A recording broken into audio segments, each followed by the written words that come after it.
रात का वो पल जब समंदर पर सुकून टूटा तो एम्प्टी क्लेपर महज एक जहाज नहीं रहा, वो एक जिंदा मोहरा बन गया जो बड़े खेल के कुतबी नोटिस में हरकत कर रहा था।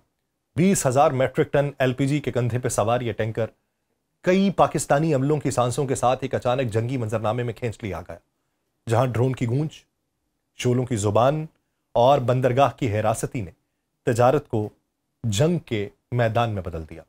उस रात मामूली पेशावराना फर्ज एक ऐसी आजमाइश बना जिसमें इंसानियत, पेशावराना महारत और बका की जरूरत एक साथ तोली गई। यही वो वाक़या है जो बताता है कि जब ताकत की मशीनरी कमर्शियल जहाज को निशाना बनाती है तो आम इंसान सिर्फ एदाद शुमार नहीं रह जाते, वो कीमत बनते हैं जो तारीख मखसूस हालात में अदा करती है। आप सब पर सलामती हो, मैं यासिर रशीद हूं और आप देख रहे हैं सुनो न्यूज।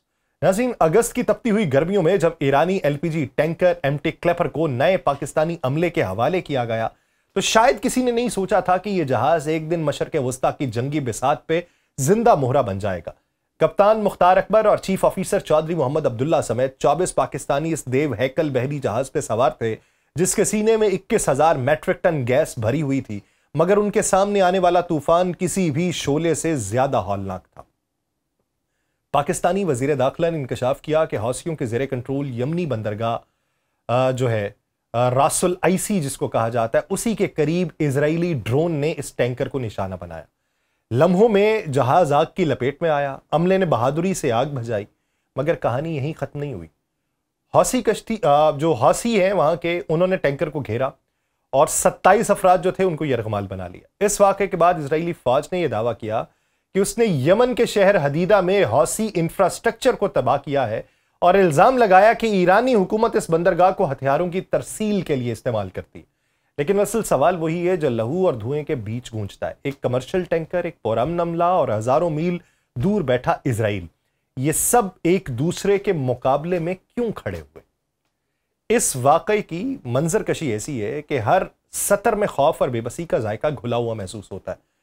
अगस्त के दिनों में जब एम्प्टी क्लेपर को नए अमले के हवाले किया गया था तो कप्तान मुख्तार अकबर और चीफ ऑफिसर चौधरी मोहम्मद अब्दुल्ला समेत वो 24 पाकिस्तानी शायद इस बात का अंदाजा भी ना रखते होंगे कि एक मामूली तिजारती सफर कब जंगी मैदान की तस्वीर बन जाएगा। 17 सितंबर की रात 2 धमाके हुए जो बढ़ते रहे और फिर 6 हमलों में तब्दील हुए और फिर आग का भभूला उठा। यह सब कोई हादसाती किस्सा नहीं था, बल्कि उस इलाके की कशीदगी का बराह रास्त अकास था।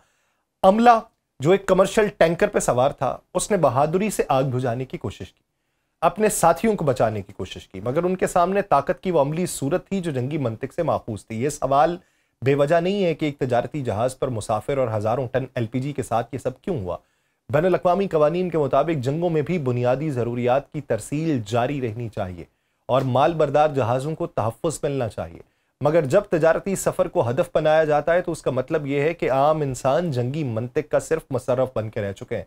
अमले की ज़बानी मंजरकशी ये बताती है कि किस तरह उन्हें लाइफ बोट्स पे धकेला गया, किस तरह दोबारा जहाज़ पे वापस आके आग बुझाने पे मजबूर किया गया और किस तरह बाज़ औक़ात उनकी जान को गन पॉइंट पे ख़तरे में डाला गया। ये कहानी एक जहाज़ या उसके कार्गो की तकलीफ नहीं, ये उन 24 पाकिस्तानियों की इंसानी कीमत है जिन्होंने अपने फ़राइज़ की अंजामदही के दौरान अव्वल तो आग का सामना किया और फिर यरगुमाली का वो इम्तिहान भी बर्दाश्त किया जो कहा जाता है कि मखमसे की सूरत में था। अखलाकी और कानूनी जाविये से यह ज़रूरी है कि बैनुल अक़वामी बरादरी इन वाक़यात के बारे में यह तय करे कि कमर्शियल जहाज़ों और उनके अमले की हिफाजत किस तरीके से यकीनी बनाई जाएगी कि जब तजारती बहरी सफ़र जंगी शतरंज का शिकार बन जाए तो उसके असरात सिर्फ एक जगह तक महदूद नहीं रहते, बल्कि खित्ते के अमन सलामती, तवानाई की फराहमी और बेशुमार आम इंसानों की जिंदगियां खतरे में पड़ जाती हैं। मेरी राय यह है कि इस वाक़े की तहकीक ज़रूर होनी चाहिए, जिम्मेदारों का तयन ज़रूर होना चाहिए और ऐसे इक़दाम तो उठाए जाने चाहिए कि आइंदा कभी आम शहरियों, तजारती जहाज़ों और बेगुनाह अमले को जंगी मकासद के लिए निशाना न बनाया जा सके। यही तरीका है जिससे इंसानियत की छोटी सी किरण बाकी रह सकती है, वरना ताकत का खेल तो जारी सारी ये आग लाएगा और कीमत हमेशा आम लोगों को अदा करना पड़ती रहेगी। जहाज़ का जो अमला था उसने एक लम्हे में अपने आप को तन्हा महसूस किया, मगर फिर एक दूसरे से आंख में ला के फैसला किया कि मरने के लिए फौरन गोली खाना बेहतर नहीं है, बेहतर यह है कि जहाज़ पे आग को काबू में लाने के लिए वक्त हासिल किया जाए। कप्तान कहता है कि मैंने और मेरे साथी ने तवील और संजीदा बातचीत की। आखिरकार हमने कायल किया उन लोगों को जिन्होंने हमें यरगुमाल बनाया था। उस हमले के बाद जहाज़ पे वापस ले जाया जाए और फिर हमें महफूज साहिल पे वापस छोड़ देंगे। वो कहते हैं कि हमने जब जहाज पे कदम रखा, उसे दूर खींचा, तो सामने वाली जमात ने चंद सिक्योरिटी एहलकार उतारे और वाजे कर दिया कि जहाज को हर सूरत बचाना है और वो इस एलपीजी को कब्जे में लेना चाहते हैं। ये फैसला उनके मुताबिक बहादुरी नहीं था, ये एक ऐसी इंतखाबी हिकमत अमली थी जो जिंदगी बचाने और फरियाद बुलंद करने के दरमियान की बारीक सी लकीर पे खड़ी थी। अमले ने जान की कीमत पे यही सोचा कि चंद लम्हे, चंद साल शायद किसी को हकाइक बताने का मौका मुहैया कर देंगे, मगर साथ ही सामने यह भी आया कि आम तजारती मुलाजमीन को जंगी मंतिक में महज साजो सामान समझ लिया गया। एक शख्स है अब्दुल्ला, उसकी आंखों में वो मंजर आज भी ताज़ा है जब जहाज पे वापस आके उसने महसूस किया कि बचने का कोई रास्ता नहीं। सामने जो थे एलपीजी के भरे हुए टैंक्स थे, चारों तरफ सिक्योरिटी गार्ड्स थे जो मोबाइल और हैंडी कैम से उनकी हरकत को कैद कर रहे थे, और सर पे खौफ की जरा सी चिंगारी भी जहाज को आसमान में उड़ा रही थी क्योंकि हौसी उनके सर पे खड़े। वो बताते हैं कि ड्रोन हमले के बाद आग के 3 दुश्मन थे, आग का जरिया, दर्जा हरारत और हवा। हवा को तो रोका नहीं जा सकता था, इसलिए वाहिद हल ये था कि आग के जरिए यानी एलपीजी पे काबू पाया जाए। मगर ये वो लम्हा था जब सेफ्टी वाल्व तक शोले पहुंच चुके थे और अमले को यकीन था कि एक धमाका जो है वो सब कुछ तबाह कर देगा। उसी बेबसी में उन्होंने कंप्रेसर को ठीक करने की कोशिश की, वही कंप्रेसर जो गैस को -40 डिग्री तक ठंडा रख सकता था। वो अब्दुल्ला ये याद करता है कि जब बटन दबाने का वक्त आया तो 4 लोगों ने अलग अलग खड़े होकर कलमा पढ़ा जैसे ये आखिरी बार हो। हर कोई इस सोच में था कि अगर आग बुझने की बजाय भड़क उठी तो जहाज के परखचे उड़ जाएंगे, लेकिन कुदरत ने उनका साथ दिया। जैसे ही एलपीजी ठंडी होना शुरू हुई, आग का फैलाव रुकने लगा। एक एक करके उन्होंने टैंक जो थे उनको बहाल किया, 2 काबू में आ गए, तीसरा बच नहीं सका, मगर इतना काफी था कि जहाज और अमला बच निकले।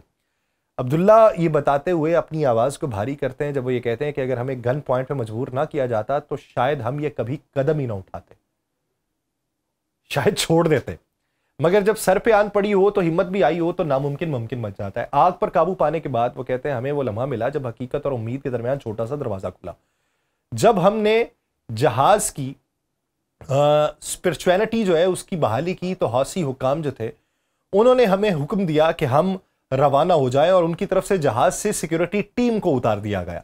उसी दौरान कंपनी से भी राब्ता हुआ जिसने साफ कहा कि ये एलपीजी अब उनकी मिल्कियत के लिए काबिल कबूल नहीं रही, वो इसे वसूल नहीं करेंगे। नतीजतन हमें कहा गया कि जहाज वापस ले जाया जा सकता है और हम रवाना हो गए, लेकिन रास्ता उनके लिए तब भी आसान नहीं था। 28 सितंबर की सुबह चंद मील दूर चलने के बाद वो कहते हैं हमारा इंजन जो है वो बैक वक्त नाकारा हो जाता है। इंजीनियर्स मेहनत करते हैं, मुरम्मत करते हैं और हमें यमन की हुदूद से बाहर निकाला जाता है और हम जबूती की तरफ फिर जाते हैं और तकरीबन 20 घंटे में पहुंचने की उन्हें तवक्को थी जब वो ये गुफ्तगू कर रहे थे। और इस पूरे मरहले ने एक सादा सी हकीकत उनके सामने वजह की थी कि जब इंसानियत, पेशावराना मेहनत जो है वो एक साथ मिल जाए तो नामुमकिन सूरतें भी बदल सकती है। मगर साथ में ये भी हकीकत थी कि आम बहरी अमला जंगी मंतिक की भेंट चढ़ के महज एक खिलाव बन जाता है। यही वो पहलू था जिसे बैनुल-अक़वामी बरादरी संजीदगी से देखे कि इजराइल ने हमला किया उस पर, यमनी हौसियों ने कब्जे में लिया बाद में उसको, और यमन के साहिलों पे पेश आने वाला वाकया जो था ये एक मखबसा बना। बाद में जब यमनियों को मालूम पड़ा कि ये कौन है, फिर उन्हें जाने की इजाज़त दी गई। ये वाकया अगरचे एक टैंकर और उसके हमले तक महदूद लगता है, लेकिन दरअसल इसके असरात और पस मंज़र में एक बड़ी आलमी जंगी बेसात भी छुपी हुई है। हौसियों का किरदार अपनी जगह, मगर असल हकीकत यह है कि खित्ते में तवानाई के ज़खायर, समुद्री रास्ते और स्ट्रेटेजिक बंदरगाहें आज बड़ी ताकतों के लिए ज़िंदगी और मौत का खेल बन चुकी हैं। उनमें इजराइल का किरदार सबसे ज्यादा पुरअसरार और खतरनाक है, क्योंकि वो न सिर्फ अरब दुनिया को कमजोर करना चाहता है बल्कि पाकिस्तान को भी अपने मंसूबों की राह में सबसे बड़ी रुकावट समझता है। अभी गजा अमन मुआहिदा हो रहा है तो उस मुआहिदे में भी पाकिस्तान के किरदार के बारे में बड़ी बातें हो रही हैं कि पाकिस्तान का किरदार इजराइल की बहुत सी जो शराइत हैं उनको पसे पुश्त डाल देने में बड़ा कलीदी रहा है। तो इजराइल का पाकिस्तान के खिलाफ बुग़्ज़ नया नहीं है। एटमी ताकत बनने के बाद से ही पाकिस्तान इजराइल की आंखों में खटकता रहा है और ये खटकता रहेगा। इजराइल ये जानता है कि अगर मशरक़ वस्ता में किसी मुल्क से उसकी पॉलिसीज़ को हकीकी मज़ाहमत मिल सकती है तो वो पाकिस्तान है, क्योंकि पाकिस्तान के पास ना सिर्फ एटमी कुव्वत है बल्कि एक बड़ी और तजुर्बाकार फौज भी। यही वजह है कि इजराइल आलमी ताकतों के साथ साथ मिलकर पाकिस्तान को अंदरूनी तौर पर गैर मुस्तहकम करने की कोशिशों में लगा रहता है।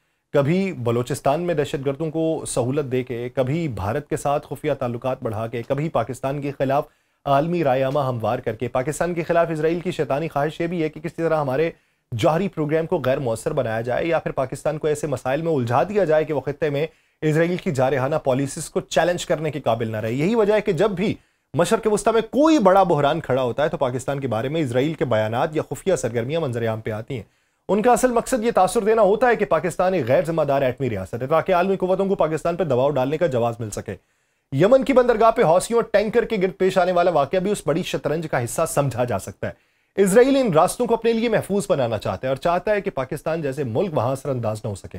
यही वजह है कि इसराइल हर उस मुल्क के खिलाफ साजिश करता है जो उसकी बहरी गुजरगाहों या तवानाई की तरसील पर असर डाल सकता है। और पाकिस्तान की बंदरगाह गवादर हो या सी पैक के मंसूबे इसराइल के लिए सब बका के लिए भी खतरा है और पसे पर्दा इनके खिलाफ भी इकदाम हैं। ये तस्वीर हमें यह समझाती है कि इसराइल का असल हदफ सिर्फ फलस्तीन या अरब दुनिया नहीं, बल्कि एक बड़े दायरे में वो पाकिस्तान तक को भी अपने रास्ते से हटाने की कोशिश में है। मगर पाकिस्तान की सलाहियत और अवामी ताकत वो दीवार है जिसे तोड़ना इसराइल के लिए आसान नहीं। मुझे दीजिए इजाजत। अल्लाह ने के बाद।